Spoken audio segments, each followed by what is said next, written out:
కడుపున పడ్డప్పటి నుంచి వింటున్న మాటలేగా ఇవన్నీ. ఇప్పుడు అరుపులు విన్నప్పుడే నీకు అర్థమై ఉంటుంది అది మీ నాన్నే అని.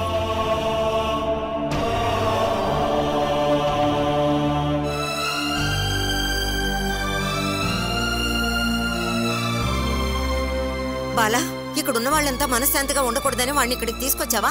ఇద్దరు ప్లాన్ వేసుకుని ఇక్కడికి వచ్చారు కదా.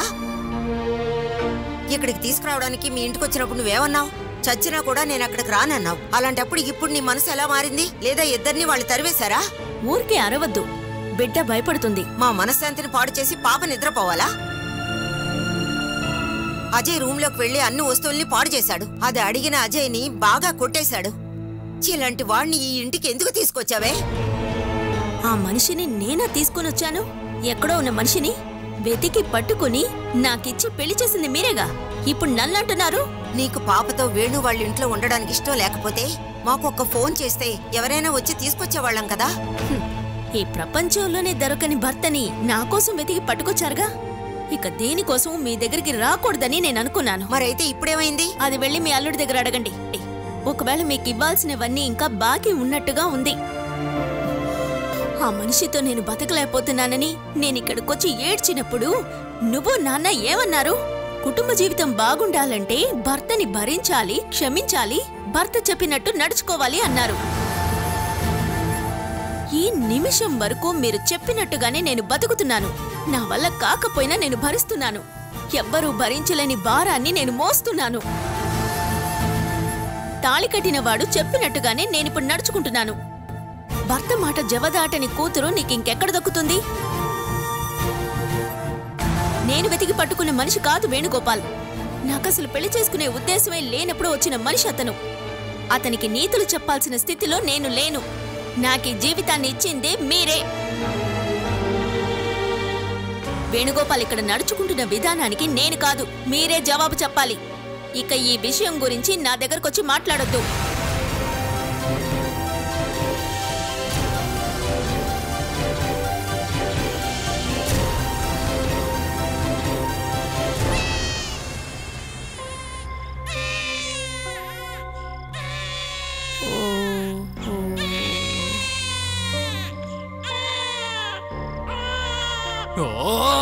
నువ్వెందుకే బిడ్డని ఏడిపిస్తూనే ఉన్నావు?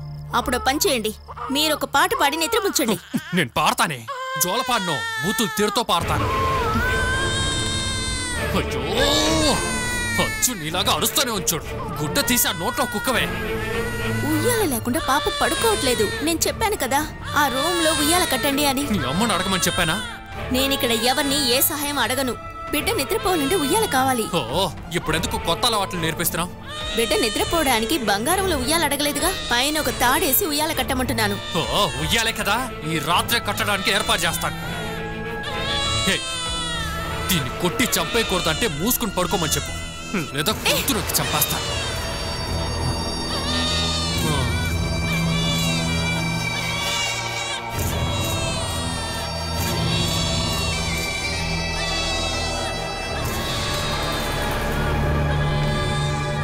ఇదిగోండి.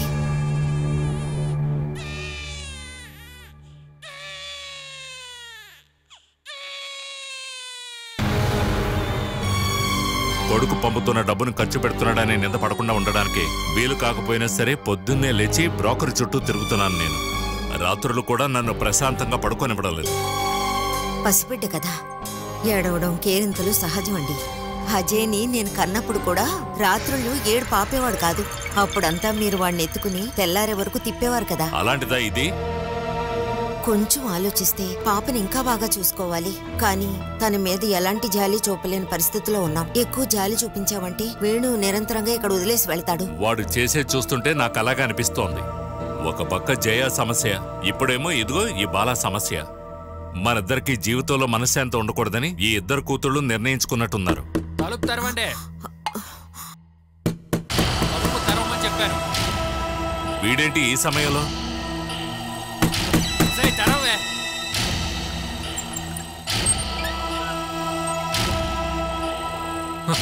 పక్క రూమ్ లోనే నీ కూతురు బిడ్డ పడుకుందని తెలుసా? ఇన్ని రోజులు బాల తల్లిదండ్రులు అక్కర్లేదనక అనుకుంది. అది వదలండి. మీరు అడిగారా? లేదు, అందుకే ఈ ఇంటికి నేను తీసుకొచ్చాను. తనకి కావాల్సిందంతా చేసి పెట్టాలి. తను ఉన్న రూమ్లో బిడ్డని పడుకోబెట్టడానికి ఒక ఉయ్యాల కావాలి. తండ్రో తల్లో ఎవరు కట్టినా పర్వాలేదు, కానీ పొద్దున్న కల్లా నేను చూసేటప్పుడు ఉయ్యాలు ఉండాలి. నువ్వేంటి మమ్మల్ని భయపెట్టి ఇదంతా చేయమంటున్నావా? అవునయ్యా, మీతో మర్యాదగా మాట్లాడితే మీరు వినిపించుకోరు. అందుకే మీ ఇద్దరిని బెదిరిస్తున్నాను. రూమ్లో ఈ రాత్రే ఉయ్యాల కట్టిస్తున్నారు. లేదంటే ఈ రాత్రి దాటిన తర్వాత మీరు బెడ్లో కాదు నేల మీద కూడా పడుకోలేనట్టు చేస్తాను. అంతా చెప్పి మొత్తం తగలబెట్టేస్తాను, చూసుకోండి. అంత ధైర్యం ఉంటే తగలబెట్టి చూడరా. నాకు ధైర్యం ఉందా లేదా ఇప్పుడు చూపిస్తాను, చూడరా. వేణు, అనవసరంగా నువ్వు సమస్యను తీసుకురాకు. ఉయ్యాలే కదా, నేనే కడతాను. సుధా, వద్దండి, ఎలాంటి గొడవలు వద్దు. వేణు, నువ్వు వెళ్ళి నిద్రపో. పాపకి నేను ఉయ్యాల కడతాను. ఖచ్చితంగా? అవును. పొద్దున్న నేను లేచేటప్పుడు ఉయ్యాల లేదనుకోండి.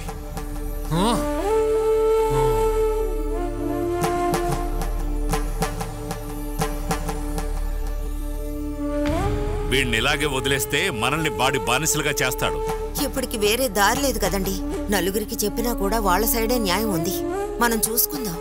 ఇకిప్పుడు ఉయ్యాల కట్టలేదని వేణు కోప్పడతాడు.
ఓసే బాలా, ఎక్కడికి వెళ్ళి చచ్చావే? అయ్యో, నీ కూతుర్ని ఒక టీ తీసుకురమ్మని చెప్పు. నిన్న రాత్రి నేను ఇక్కడే పడుకుని పోయాను కదా. మీరేటి నేను చచ్చానా లేదా అని చూడటానికి వచ్చారా? ఎవరిని కష్టపట్టకుండా రాత్రి పడుకుని పొద్దున్నే చచ్చిపోయేంత మనసు నాకు లేదండి. అందరిని బాగా కష్టపడి నేను చచ్చిపోతా. నిన్న రాత్రి మీకు ఒక పని ఇచ్చాను కదా, అయిపోయిందా? పాపకు ఉయ్యాల కట్టమన్నావు కదా, అది కట్టేశాను. అయితే నా మొహం చూస్తూ నుంచోకుండా వెళ్ళి టీ తీసుకురాపో.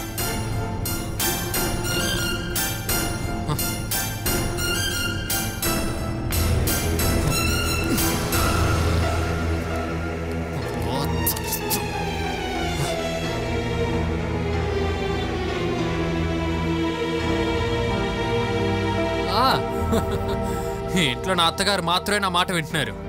అన్ని విషయాల్లోనూ ఇలాగే ఉండాలి, ఓకేనా?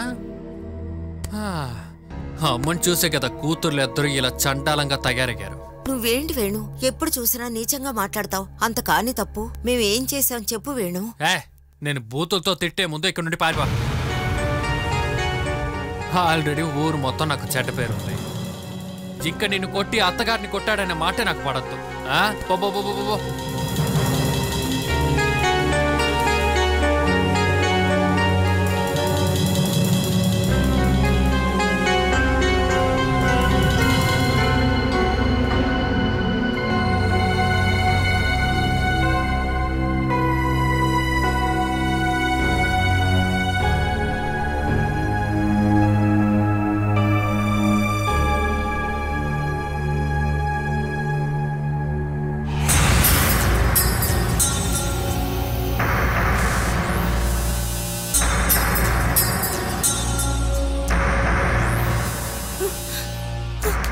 ఏం చేస్తున్నారు?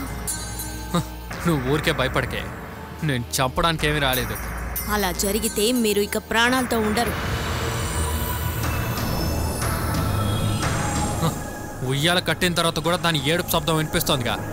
పాపకి ఉయ్యాల మాత్రం చాలదు, కడుపుకి ఏమైనా కావాలి. ఏంటి, నన్ను ఇప్పుడు పాలిమ్మంటావా? బిడ్డకి పాలివ్వాలంటే అమ్మ ఏమైనా తినాలి. తన్నులు, దెబ్బలు, అవమానం తప్ప మీరిక నాకిచ్చింది ఏముంది? నువ్వు కడుపుతో ఉన్నప్పుడు నిన్ను బాగా చూసుకోవాల్సింది నీ ఇంట్లో ఉన్న వాళ్ళేనే. అంత బాధ్యత గల వాళ్ళు ఉన్న ఇంట్లోనే కదా ఇప్పుడు మీరు నన్ను ఉంచింది. నీకు కావాల్సిందేదో అడిగి తీసుకో. మీరే నన్ను ఇబ్బంది పెట్టి ఇక్కడికి తీసుకొచ్చారు. నాకు కావాల్సిందేమిటో నేను మీతో గాని ఇంకెవ్వరికీ చెప్పను. ఈ ఇంట్లో పచ్చి మంచినీళ్లు కూడా నేను వాళ్ళని అడగను. నన్ను ఓడించాలని ఇలా మొండిపడుతున్నావా? మీరు ఎప్పుడో ఓడిపోయారు. ఆ విషయం మీకింకా అర్థం కావట్లేదా? ఇంకో ఆపరేషన్ చేసేందుకు శాపం తీసుకోవాలని చేయలేదే. శాపంలో కూడా మీకు నమ్మకం ఉందా? అంటే ఎంతో పవర్ఫుల్ అయిన శాపం గర్భిణిదే అంటారు. అటువంటి శాపాలు మీకు చాలానే దక్కాయి. ఎప్పుడూ సింహంలాగా జీవించాలని అనుకోవద్దు. పడతారు, పడేలా చేస్తాను. నువ్వు నీ మాటల్ని సరిగ్గా వాడటం నేర్చుకో, లేదా కుట్టి చంపేస్తానే. వచ్చింది పాఠాలు నేర్పించడానికి. ఉదయమే పెళ్ళం బిడ్డ ఎలా ఉన్నామో చూడ్డానికి వచ్చారని అర్థమైంది. బిడ్డ పడుకోవడానికి ఉయ్యాల అడిగాను. తన అమ్మమ్మ వచ్చి ఉయ్యాల కట్టించి వెళ్లారు. ఇంకా నాకు కావాల్సినవి ఉన్నాయి. బిడ్డకి పాలిచ్చే తల్లిని శుభ్రత కొంచెం ఉండాలి కదా. ఉదయం సాయంత్రం స్నానం చేస్తే సరిపోదు, మార్చుకోవడానికి బట్టలు కావాలి నాకు, బిడ్డకి. పాతవో కొత్తవో నాకు ఖచ్చితంగా కావాలి.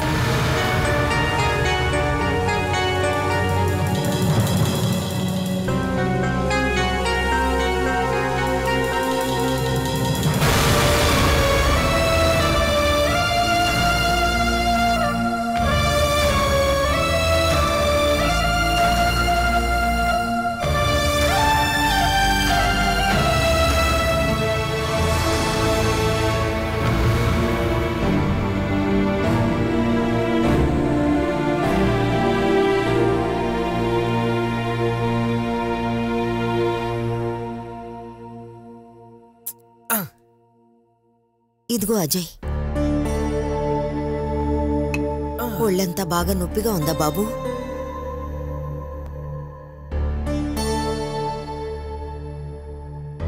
నా కొడుకు చదువుకోవడానికి రాయడానికి ఇంట్లో ప్లేస్ లేకుండా అయిపోయింది. రే, ఆ దెయ్యం పట్టిన వాడి దగ్గరికి నువ్వు అనవసరంగా గొడవలకు వెళ్ళకు. దివ్యతో నేను చెప్పాను, హరిని పిలిచి ఈ విషయంలో మనం ఏం చెయ్యాలి అని. నువ్వు ఇక్కడికి వచ్చినప్పుడు నువ్వు చదువుకోవడానికి ఒక చోటు లేకపోతే ఎలా? కాలేజ్ అసైన్మెంట్ ఏమి నేను రాయట్లేదు, పోలీస్ స్టేషన్కి ఇవ్వడానికి కంప్లైంట్. ఈ ఇంట్లో అనుమతి లేకుండా ఉంటే అలా ఊరికి అంతా వదలలేము. హద్దు మీరు లోపలికి వచ్చినప్పుడు ఇంట్లో మగవాళ్ళు ఎవరు లేరా అని అడిగితే అందుకు సమాధానం ఏం చెప్పాలి? ఇప్పుడు విషయం అది కాదు. ఆ మనిషి ఒక మెంటల్ పేషెంట్. కోప్పడి మనం ఏదైనా చేసామనుకో, అందరూ కలిసి మెంటల్ పేషెంట్ ని ఏదో చేశారని మనపైన కేసేస్తారు. నీకు వాడిని ఎదుర్కోవడానికి శక్తి లేకపోతే అది మాత్రం చెప్పు. నేను ఒక మగవాడిని అయినట్టయితే ఈ పాటికి వాడిని లాగి 4 ఇచ్చేదాన్ని. నువ్విప్పుడు నీ జీవితంలో ఉన్న సమస్యను చూసుకో. వేణును మార్చే విషయం తర్వాత చూసుకుందాం. నా ఫ్రెండ్ అంకులే స్టేషన్ ఎస్ఐ. డైరెక్ట్ గా ఆయన దగ్గరికి వెళ్ళి కంప్లైంట్ ఇద్దాం. వేణు విషయాన్ని ఆయన చూసుకుంటారు. పోలీస్ స్టేషన్ కి వెళ్లి కంప్లైంట్ ఇచ్చావని తెలిసిందంటే ఆ తర్వాత వాడు ఏం చేస్తాడో మనం ఖచ్చితంగా చెప్పలేం. అవును, మీరు ఎందుకని ఇంత భయపడుతున్నారు? నువ్వు నిన్ను అడగడానికి వెళ్ళినప్పుడు మేము రాకపోతే ఏం జరిగేది? నువ్వేమలా చూడక్కర్లేదు, ఊరికే కండలు మాత్రమే ఉన్నాయి. డబ్బు తగలబెట్టి జిమ్ముకి వెళ్లి కండలు పెంచుకుంటే మాత్రం చాలదు, అది ఎందుకు పనికిరాదు. దానికి ధైర్యమైన మనసు కావాలి. నేను ఆ మనిషిలాగా ఏది పడితే అది ఆలోచించకుండా చేయలేను. నువ్వు స్టేషన్లో కంప్లైంట్ ఇవ్వడం వల్ల ఏంటి లాభం? నీ పలుకుబడి యూజ్ చేసి ఒక రోజు లోపలేసి 4 దెబ్బలు కొడతారు, అంతకు మించి ఏం చేయగలరు? బాలని ప్రసవించడానికి తీసుకొచ్చి ఇక్కడ ఉంచానంటే వాళ్ళు తిరిగి వెళ్ళిపోతారు. స్టేషన్లో వాడికి 2 తగిలిస్తే వాడిక్కడికొచ్చాక అంతని చావబోతాడు. అది కాకుండా వాళ్ళని ఇక్కడి నుంచి తరవటానికి వేరే ఏం దారుంది? నీ ఫ్రెండ్స్ అందరూ కూడా నీలాగే ధైర్యం లేని వాళ్ళ? మీరు నన్ను అలా అంతా అవమానించకండిగా. బాగా ధైర్యం ఉన్న 4 మగాళ్ళని తీసుకొస్తే వేణు బాధ కనీసం కొన్ని రోజులైనా తగ్గుతుంది. వేణు లేకపోతే బాలని బిడ్డని వాళ్ళ ఇంటికి పంపించడం చాలా ఈజీ. అలా కాకుండా నువ్వు పోలీస్ స్టేషన్కి వెళ్ళటం వల్ల ఎటువంటి ప్రయోజనం లేదు. ఇప్పుడు నాకు ఒక ఐడియా వచ్చింది. వాడిని నేను చూసుకుంటాను. బాధ అంటే ఏంటిదని వాడికప్పుడు తెలుస్తుంది.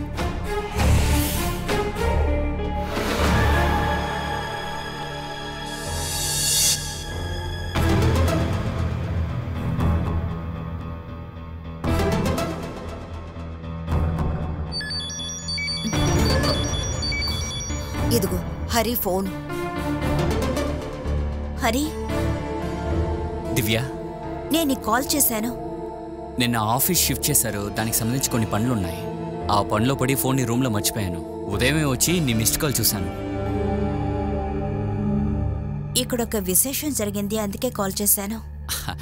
పెళ్ళయ్యి అప్పుడే ఇంకా నెల కూడా అవ్వలేదు కదా, అప్పుడే విశేషమా? అది కాదు, బాలా పాప వేణుగోపాల్ వచ్చారు. ఎవరెళ్ళి తీసుకొచ్చారు? ఎవరూ వెళ్ళలేదు, వాళ్లే ఇక్కడికొచ్చి అనుమతి లేకుండా ఉంటున్నారు.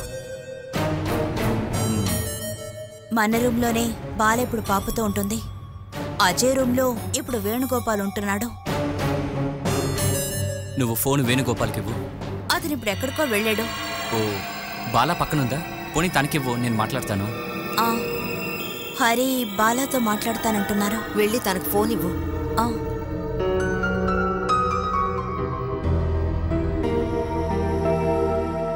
ఊరికే అరిచి ఏడవకూడదు, సరేనా? మంచి బిడ్డగా ఉండాలి. బాలా, హరి లైన్లో ఉన్నారు. నేనెవరితోనూ మాట్లాడను. నీతో మాట్లాడాలని హరి అంటున్నారు. నీ విషయంలో మాత్రమే హరి జోక్యం చేసుకుంటారు. ఇదిగో మాట్లాడు. మాట్లాడు.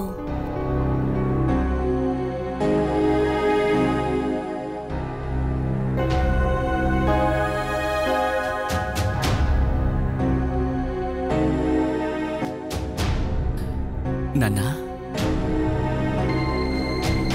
చెల్లమ్మా, అన్నయ్య,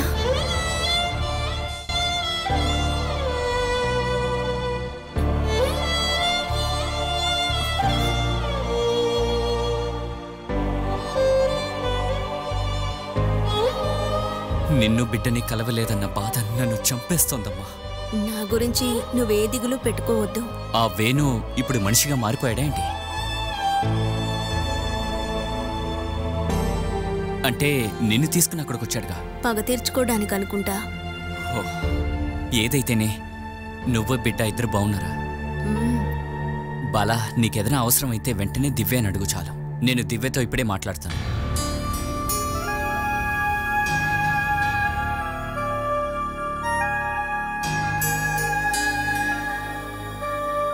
డెలివరీ తర్వాత నిన్ను కలవలేదని అమ్మని పట్టుకుని బాగా తిట్టేశాను.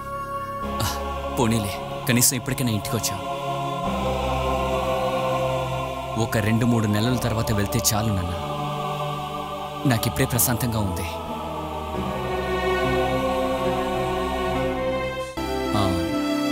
బాలా, హలో హలో, నా మాటలు వినిపిస్తున్నాయా? నాకు చెప్పడానికి ఏం లేదన్నయ్య.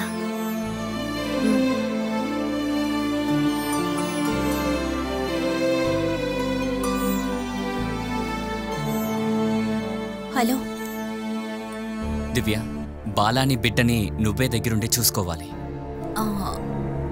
అది కాదు, వేణుగోపాలే సమస్య. ఓ 2-3 రోజులు గొడవకొస్తాడు. మీరందరూ కొంచెం అడ్జస్ట్ అవ్వండి. అలాగే. తర్వాత బాలాకి బిడ్డకి అక్కడ ఎలాంటి లోటు ఉండకూడదు. నేను తర్వాత ఫోన్ చేస్తాను. సరే.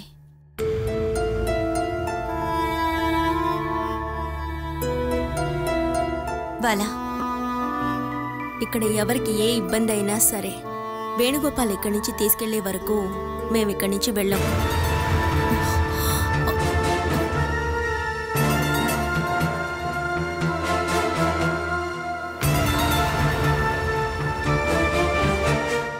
వేణుగోపాల్ ఇంకొన్నాళ్ళకి రాడని వదినంటోంది.